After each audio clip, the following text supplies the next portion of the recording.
I'm about to show you how to easily use the Blackmagic camera app to film in ProRes Raw with the iPhone 17 Pro. So if you are wanting the absolute highest quality video with the most dynamic range that you've ever gotten from an iPhone, this video is for you. Also, because I'm all about helping save you time, I've put together a set of video presets called Who is Matt Lutz. You can check them out in the video description. And I've tested them out with log footage filmed in ProRes Raw with the iPhone, and they look fantastic. And they work with the Blackmagic camera app as well as pretty much any other camera that uses a log picture profile. So if you're wanting to get consistent, beautiful colors in your films, no matter whether you film them with an iPhone or any other camera, you got to check out these presets down in the video description. Now, before you ever open the app, you're going to need two important things if you want to record ProRes Raw, one of which is absolutely necessary and another which is really helpful to have. The first thing is an external SSD, as well as some way to mount it to your phone.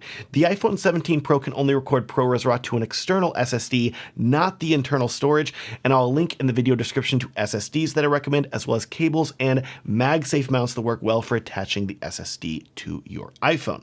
Second, and this is not a requirement, but I would highly recommend investing in a gimbal or stabilizer of some sort to use when filming in ProRes Raw, because the iPhone's going to disable all image stabilization when recording in this format, and any tiny shake of your hands while holding your phone will show up in the footage. You could use a phone gimbal like a DJI Osmo Mobile or Hohem iSteady V3 Ultra, or what I've personally been using is an RS4 Mini with a phone mount. The main thing you're going to need to keep in mind is that most phone gimbals are not going to be compatible with MagSafe SSD mounts. And if you have an SSD dangling from your phone, it's going to mess up the stabilization. Because of that, I will link to separate ultra compact SSDs, unlike this one that I'm using here, down in the video description. Jumping right into the Blackmagic camera app now, the first thing you're going to want to do is open up the settings menu by pressing the button in the bottom right. And then under the record heading, and for codec, considering that you want to film in ProRes Raw, you have two choices: ProRes Raw or ProRes Raw HQ. Now you may be thinking, Matt, I want the highest quality video, so of course I'm going to choose HQ. But hold up a second, because what you need to know is that the regular ProRes Raw is already an extremely high quality 12-bit RAW video file with a massive file size, and the quality jump from ProRes Raw to ProRes Raw HQ, which has an even larger file size, is not at all worth it in my opinion. Unless you are filming a project with your phone where the client demands ProRes Raw HQ, or for some reason you're filming a Hollywood movie, and even then I still think it's kind of overkill. Trust me, just stick with regular Apple ProRes Raw. The quality is excellent. Next, going back out of this menu, but staying in the menu, for resolution, you have two options here. You can choose between 4K or OpenGate, which is going to record in an even wider 4:3 aspect ratio, but I would only use this if you have a reason to film in this aspect ratio. And I also want you to be aware that whenever you select OpenGate, the camera is going to limit you to filming at a maximum of 60 frames per second. So if you want to film in 4K at 120 FPS, you're going to need to go in here and change the recording to 4K, and then you can crank it all up to 4K 120 FPS, baby. Next, you have one of the most important settings in the camera here, and that is the color space setting, because here you have two choices: Apple Log or Apple Log 2. I would always recommend filming in Apple Log 2 because it's going to give you a wider color space than the original Apple Log, and it's still going to be able to easily match if you are, say, filming with an older iPhone and a newer iPhone. Regardless, you are going to need to color grade your footage filmed with ProRes Raw after you film your video, because it's going to be recorded in log. And did I mention that my color presets save you a ton of time doing that? Anyways, we are almost done with these menu settings, but there is one more that is extremely important because you won't be able to record any video otherwise. Go down over here on the left to the media menu, and then go down to the saves clips to section. And by default, the Blackmagic camera app is going to be recording in-app, or you may have set it to in-app and photo library. But if you want to record ProRes Raw, you're going to need to record to an external SSD.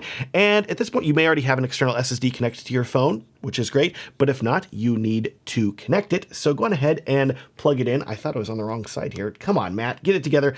This is really ugly. It's just dangling here because even if I had a MagSafe available connected SSD, I'm using a phone mount, so that's not going to work. So we're just going to let it dangle here and really upset you the entire time that we're recording this video, because you're like, Matt, is something going to disconnect? Oh my gosh.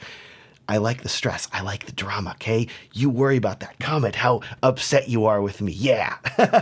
Anyways, you're gonna wanna go over here and select Files, which is gonna bring up all of the files that you have on your phone. And you're gonna wanna go over here to, on the left under Locations, it will show your external SSD. So we're gonna select that. I recommend creating a new folder by tapping the new folder icon at the top and then call it ProRes Raw like I've done here. Tap on that, and then you'll be presented with a blank folder unless you've already filmed a bunch of stuff in ProRes Raw, which I already have, so here it is. But in this case here, all that you're gonna have to do then is press open in the top right to save that location as where you want to save all of your ProRes Raw video files. The main thing that you need to keep in mind is that if you disconnect this SSD after you're recording and then you reopen the Blackmagic camera app, the app is going to default to saving your video files to the in-app only setting. So if you're like me and you try to record something later and you go to your folders and it isn't there, that's because it's now in the media pool section of the Blackmagic camera app. Anyways, I would leave all of the rest of these settings as they are, and it's time to hit the camera icon so we can dial in some more settings. Now, as far as actually filming in ProRes Raw goes, this experience is going to be similar to filming video that is not RAW, but you have a lot more room to adjust your footage and manipulate it while editing because it is RAW. First, you're going to want to go up to WB, which stands for white balance at the top, and lock this to an exact number. The number you can choose is going to depend on your lighting, but to keep things simple, I would choose 5500 Kelvin if you are filming outdoors on a sunny day. Right there, there we go. Or you can just tap the sun thing. It's going to get up to 5600. Fine. Blackmagic, we'll choose 5600. And then we're going to tap the lock icon up in the top right, which is going to lock the white balance. Side note, if you're at all confused about white balance, don't worry. I have an entire video explaining what white balance is and how to set your camera up properly with it. I will link to that video up in the corner and down in the video description. Now, I know we just went through dialing in the white balance here, but what you need to know is that because the video is raw, you're going to have a lot more control over your white balance when editing, but it still helps to set your white balance manually when filming because it's going to help keep your colors consistent between each of your video clips. Next, you're going to want to tap on the framing icon in the top right, which is going to bring up a ton of different helpful settings. And then you're going to tap on the zebras icon, which is the first one up there at the very top. And if you don't know what zebras are, they are a fantastic way for you to be able to tell if your footage is overexposed or not. For Apple Log 2 in particular, you're going to want to drag this slider until it says 95%. And with this setting, that means that if you are seeing zebras in your preview, your footage is overexposed and you're going to need to decrease the brightness of your image. Now, how do you decrease the brightness of your image? I'm so glad you asked, but here is where things unfortunately get a bit more complicated with the iPhone.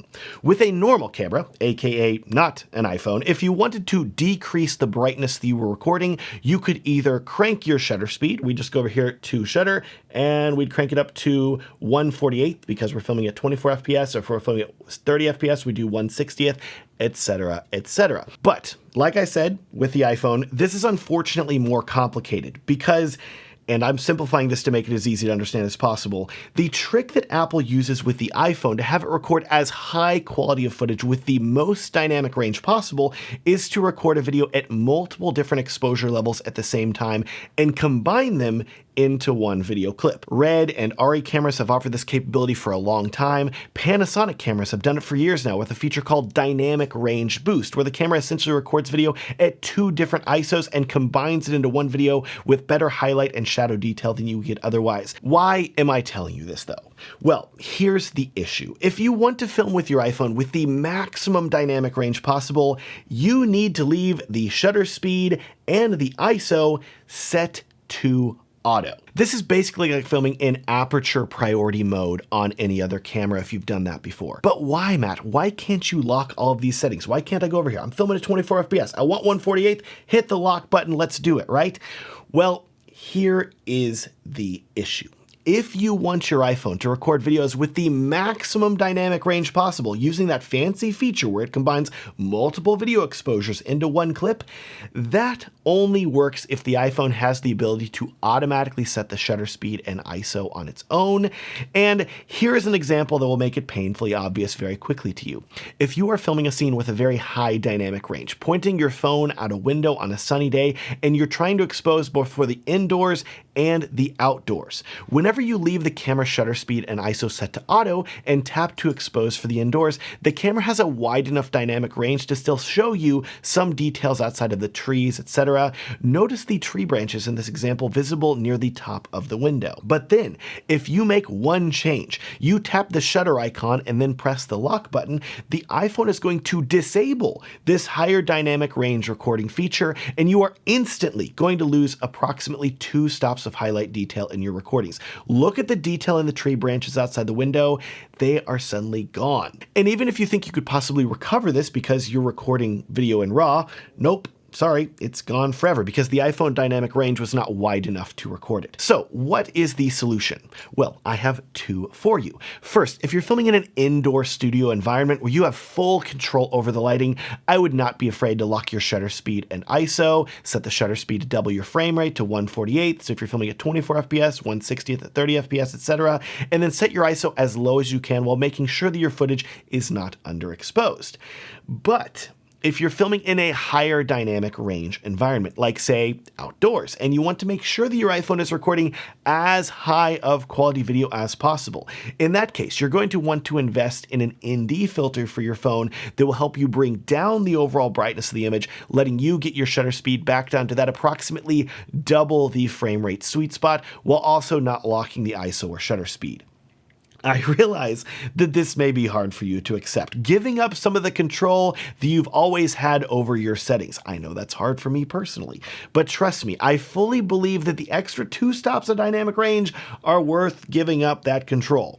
Once you have all of these settings dialed in the Blackmagic camera app, your footage is going to look great with the best dynamic range and highest quality video that you have ever recorded on a phone. Side note, by the way, if you want to learn an alternative way to film in ProRes RAW that is a bit less technical, check out my guide for how to film in ProRes RAW with the Final Cut camera app, which is linked down in the video description. That guide is also going to show you how to film in ProRes RAW with the front-facing selfie camera. You're going to love it. Speaking of things that you're going to love, if you haven't checked them out yet, I would highly recommend check out my color presets that work great with the iPhone 17 Pro as well as any other camera you may have, no matter whether you film in a log picture profile or not. I'll link to those presets down below.